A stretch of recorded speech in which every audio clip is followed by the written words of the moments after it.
What's it like to deal with the privacy commissioner? This part, we might have to edit part of this when we come back.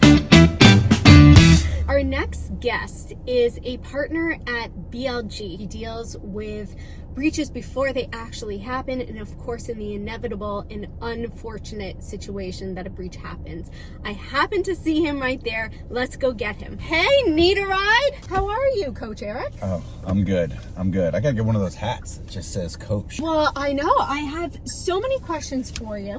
What would you say is maybe the number one or at the top tip you would give organizations to better protect themselves, maybe without your help, something that they can do on their own to minimize the risk of a breach? I would say clean up your digital junk drawer. So, like, let me give you an example. What does that mean? We all have junk drawers. We have one in the kitchen. We have one in the basement. We might even have one right here in the glove box. If I open this glove box, you know what's in this glove box? Should we do an experiment? You know, maybe an apple core or some stuffed up napkins or something. Here we go. All right. Okay, so I actually asked my husband to help me out last night and take our junk drawer from the kitchen and stuff it in there. All right, we got a Mamma Mia. The program, the Playbill. Yeah. Right. Yeah, got to keep that. That's for, keep that. You definitely need the program forever. We have a lint roller. I own a Siberian Husky. I'm never going to question anybody's use of a lint roller. I have a question. Yes. A lint roller is like privacy because... A lint roller is like privacy compliance. Okay? Okay.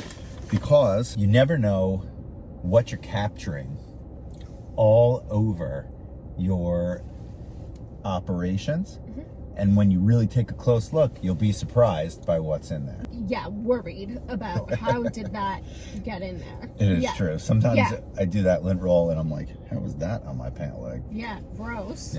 Yeah. Okay. A pistachio. Is there a nut in there or just the shell? There isn't. Oh, are you allergic to nuts? No. I was just I should have asked that before. Saving the shell, right? Yeah. It's been the last consulting carpool you ever had. Yeah. Carpool Consulting, take it to the ambulance. Yeah. Okay. So, yeah, definitely got to put the nut in the junk drawer. That's a good location. Oh, I'm gonna have to talk to my husband about this hemorrhoid cream. That definitely doesn't go in the junk drawer. That goes in the junk in the trunk.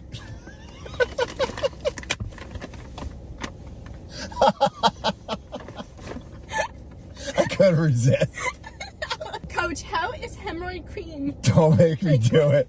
I can't. That analogy is just going to spiral into the wrong place. I can't. Please, no. So every company has that junk drawer in the kitchen. What do they do with it? The folders, right? Like each employee has their own folder on a file share somewhere that they get to just stash stuff, right? Often what we see is that's what the bad guy steals when they steal a lot of data for two reasons. One, it's usually not as protected as a set of data in one cloud application. But two, it's a mess, right? Because let's say, I mean, it's one thing if two employees, but imagine you have hundreds of employees and each have their own folder there. And what they're doing is they are reporting out of these applications, right? They're bringing down summary reports of these applications that have sensitive data fields, and then they're just leaving that hot spreadsheet in the folder there forever. Yeah, exactly. And then, but they don't even forget. They know it's there, but they don't realize the threat that they're creating by just keeping it there. 100%. Okay, so what do people do? What should they do? At first, you need to identify if you have that file share, then you got to make sure the privileges around it are right, so that that there's basically no golden ticket that can access all of the files on the file share. It is a really hard task, in my opinion. Like, impossible. Practical. It's incredibly hard to do. What you need to do, first things first. So I'm giving you from easy to hard. So easy is make sure your privileges around the file share are right. They're where they need to be. So, like, in other words, put a lock on that kitchen drawer. Like, don't let your kids in, but maybe you'll let your spouse in. You got it. Okay. Only the spouse. All right. That's Only right. the spouse. Just the spouse. Second thing is make sure your policies are in the right place and you're training on them, right? So you have to actually have a storage policy on what can and can't be in there. Right. Okay? Like, stop putting the hemorrhoid cream Don't do it. in the drawer. Get it out of there. Okay. Medicine cabinet. Yeah. Can you tell me what is a breach coach? Explain it to us. Simplest way I could put it is a breach coach is a lawyer that you're going to call if you have a cyber incident, but it's somebody who's going to come in and guide your organization, project manage the response to this incident because they've done it 100 times before. They're going to look around corners, they're going to know where the pitfalls are, and they're going to talk strategy with you all in a privileged way. So when you have a data breach, sometimes you're finding warts and bumps and things that sort of shouldn't have been like that, and you want to be able to have conversations candidly to manage risk that comes from that. Can we clear something up? What is the difference between a breach and an incident? So a breach has to do with data security, right? You could have a breach of security safeguards. That's like the protections that are surrounding the data, whether it's your firewall or it's like an email scam, something like that. Incident could be anything, right? You could have a malicious attack on a system that's designed to bring down operations that doesn't care about data at all. I want to get into what a reportable breach is.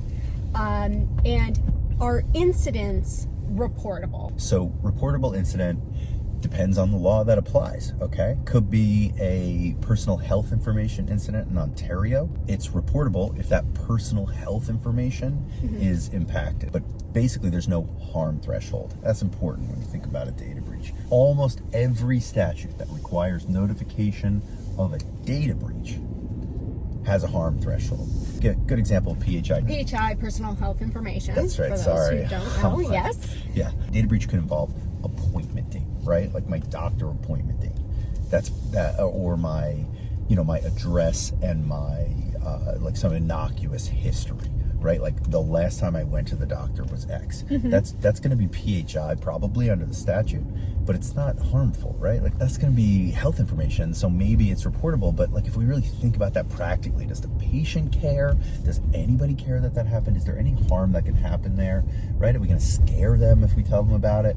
There's no harm threshold in PHIPAA, the Ontario Health Information Statute. But it's not the case for private sector, commercial organizations. No, not under the same. PIPEDA. That's right, for PIPEDA or the provincial ones, right? The BC PIPA, Alberta PIPA, the Quebec privacy law. Those have a harm threshold. So you got to look at it and sort of do an equation. It's like sort of a two-part test. Were the safeguards breached, right? Did the data get exposed?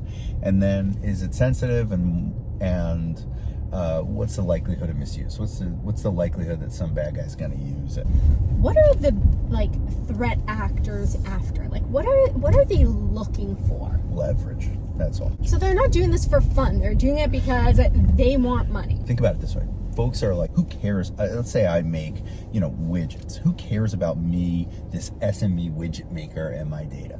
But that data goes out the door. So maybe you see the bad guy stole that data. You think, I don't care. Like, why? Publish it. Fine. Goodbye. The other method of leverage that the bad guy's going to use is they're going to come in and encrypt your system, lock it up, and try and delete your backups, right? So whether your data is important or sensitive or anybody cares about you, doesn't matter. Do you care about making money, continuing to work, continuing to operate? Pretty sure the answer to that for every single business is yes. And so that's the leverage. The bad guys can come in and break your stuff so you can't keep doing it, then you're a potential ransomware target. Okay, so Coach, we were so excited to have you on the show. Your fans were bombarding us with so many questions that they had for you. All 16 of my followers on LinkedIn. No, thousands of fans. All right, this is a really good question. So it's an overtime scenario, okay? What's the first move when a breach happens at 4:59 p.m. on a Friday of a long weekend? Oh my God. I got to find a team because it's got to be. Wrong. You got to call your wife. Well, usually Friday I work from home, so she knows, right? 4:59, I get that email and she hears me. I'm like, oh boy. She's like, what? What is it? She knows. Yeah. It's like for the viewers at home, the bad guys hit late on it and just they're the worst. Ransomware or phishing, who is the tougher opponent? So it's going to be easy for me to say ransomware here because it's more expensive, can be more devastating, but phishing is common. And if you're not responding to those phishing attacks in the right way, they could be more expensive. how, because they could result in funds diversion fraud. And that's when the bad guy comes into your account and impersonates one of your vendors, sees who you're doing business with, impersonates one of your vendors and says, we've got a new bank account. Send our next invoice here, in the millions of dollars, single transactions in the millions of dollars. Spot these emails. But what you need is a change of banking information policy. And that policy has to say, any time that we are provided with new banking information, we verify the new banking information by calling the trading partner, whoever it is, the vendor or whatever, the client, with the contact information we have on file. Yeah. That's important, because if you call the number at the bottom of the email, you're just going to call the bad guy. Excellent advice. Yeah. Another amazing question, Coach. MVP of cybersecurity, is it multi-factor authentication or encryption? Oh, I got to go with multi-factor authentication. There's no doubt that there are so many attacks that can be prevented that way, but it's not always that simple. I got to say, there are ways to circumvent it, and depends on the multi-factor authentication protocol. There's one thing you could do that's relatively inexpensive that would make you more secure. Put MFA on your remote access and any administrator credentials. Every coach has one inspirational speech they keep in their back pocket.